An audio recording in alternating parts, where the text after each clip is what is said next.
Caríssimos e caríssimas, eu sou Daniel Nonato. A gente começa assim hoje. Desigrejados. Tá desviado, pecador, pode crer. Chegou a hora de desmascarar o CNPJ da fé.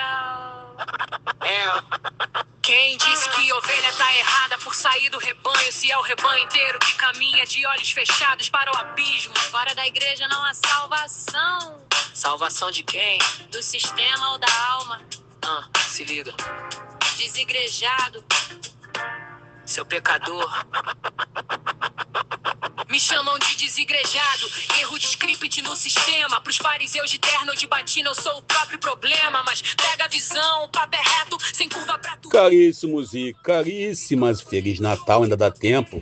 8ª de Natal. Lembrando que no dia de Natal, na véspera de Natal, o Jair Messias Bolsonaro fez cirurgia.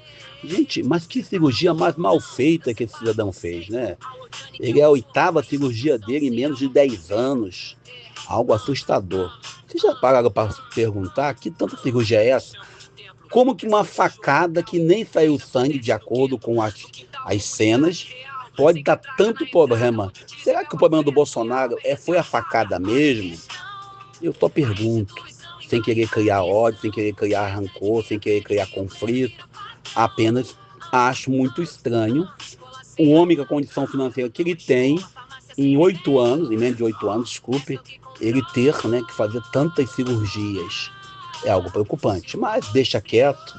Vamos nós aí lembrando que o evangelho de hoje, Mateus capítulo 10, versículos 17 ao 22, o evangelho que acontece também lá na 14ª sexta-feira do tempo comum, só que pegando do versículo 16 ao versículo 23, aonde a gente vai mergulhar hoje, dia de Santo Estevão, primeiro mártir da fé cristã, ele que foi diácono, o primeiro a morrer o diácono, na igreja. É assim que funciona o sistema. Os diáconos que foram instituídos para ajudar os apóstolos, não os presbíteros, tá bom, caríssimos padres? Porque às vezes as pessoas acham que o diácono tem que ser obediente ao padre, quando na verdade são 2 irmãos do mesmo ministério, ambos devem obediência ao bispo. Fazer igual um certo padre que eu conheci, que fez o diácono permanente, jurar obediência a ele numa missa, algo impróprio para quem é diácono. E o diácono, para evitar dor de cabeça, fez também. Não custa nada, né? Fez o juramento. E isso foi apenas... Não tem nada a ver isso não é previsto no direito canônico. Padre e diácono não é um grau de escala na fé católica. São irmãos de ministério com funções diferentes. Ou seja, o padre tem a função dele, tem as obrigações dele de coordenar a paróquia, da qual o diácono faz parte, e o diácono tem a missão de proclamar a palavra e trabalhar a caridade. Embora muitos dos diáconos que eu conheço, não todos, mas muitos, trabalham o ministério como se fosse um mini presbítero, né? E isso não é bom para o ministério. Então, quando você vê Estevão aí pregando, uma das funções do diácono, ele prega a partir da sua experiência com Jesus. Ou seja, o diaconato, o ministério diaconal, ele nasce da experiência do Cristo servo, diácono do Pai. Então a gente, quando pega esse evangelho de hoje, quando Jesus apresenta, depois do Natal de ontem, onde o Papa Leão XIV falou que os pobres nos apresentam o Cristo, que servir os pobres é importante, onde o Papa trouxe para nós uma pregação toda voltada para a realidade social. Também o Papa ontem falou sobre as guerras, lembrou da Palestina, do povo palestino que vive sofrendo as perseguições do sistema. A gente tem que olhar, e eu falo olhar com os olhos da fé e também do coração, para a realidade onde vivemos. O Natal está aí. Agora o pessoal já fez a ceia de Natal, pronto, não precisa ninguém comer mais. A gente, eu e você, devemos e precisamos continuar a nossa missão na caridade. Por isso, celebrar Santo Estevão logo após o Natal é lembrar que o serviço e a caridade é obrigação de quem tem fé. Mesmo às vezes com o preço da própria vida. E a gente, quando fala da vida, a vida cristã, que muitos pregam por aí, uma vida cheia de luxo, de conforto, um cristianismo só vitória ou só glória, Jesus traz para nós um cristianismo de perseguição, de condenação.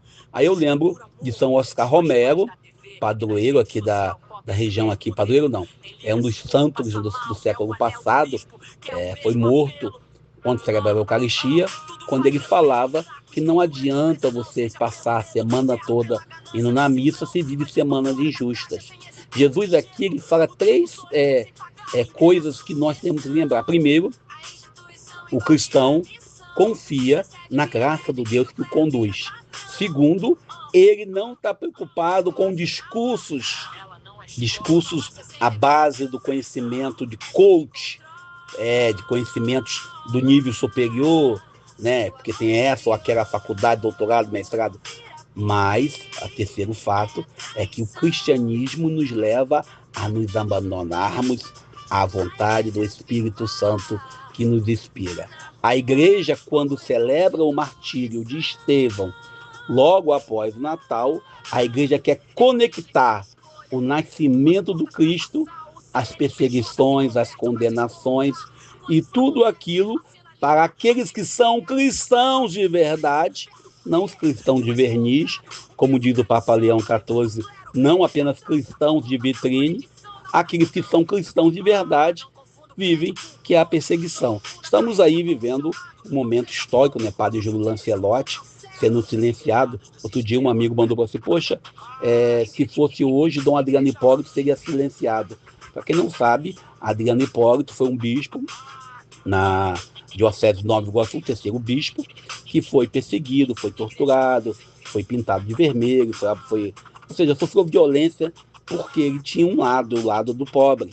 E depois, na década de 70, no final da década de 70, teve a sua igreja, não foi muito tempo, né? Em 20 de dezembro de 79, a sua igreja recebeu de presente uma bomba colocada por um grupo de pessoas querendo intimidar o bispo e intimidar a sua pastoral, sem contar outras coisas que aconteceram, igreja pinchada, igreja vilipendiada. Resumindo, foi um momento que a igreja viveu isso, e alguém falou, mas se fosse no tempo de hoje, a exemplo de Júlio Lancelotti, o Papa, o Adriano seria silenciado. Sim, mas houve sim tentativa de certos cardeais de silenciar Adriano. E a prova disso é que na década de 80, no século passado, no início da década de 80, a Diocese de Nova Iguaçu perdeu território para formar a Diocese de Itaguaí. Não foi ruim, foi bom, o Espírito Santo age até nas perseguições. E também perdeu território para formar a Diocese de Caxias.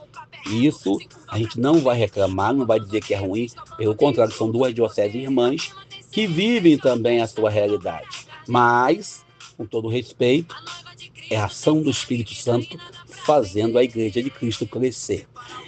E a gente ainda entra nesse contexto aqui de Estevão, percebe-se que ele não cria ódio, ele não prega ódio, mas ele fala de perdão. O autor sagrado faz uma alusão do Cristo na cruz com Estevão que diz que vê o céu se abrindo. Ou seja, na perseguição, nós devemos buscar e visualizar o céu se abrindo. Devemos buscar, olhar e mirar para o Deus da esperança, o Deus que vem no Natal, o Deus que é crucificado, o Deus que morre e é ressuscitado na Páscoa. Eu vou parando por aqui, peço a você deixar seu like, ainda dá tempo de você ajudar a um pobre na sua realidade. Vamos nós juntos. Eu sou o Daniel Nonato, um pouco mais tarde hoje, devido à internet que não nos ajuda. E vamos assim hoje ainda, ó. Desigrejados.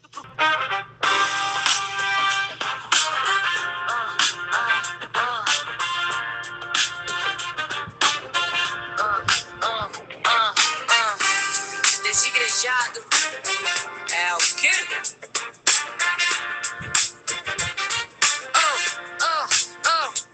Tá desviado. hora de descascar.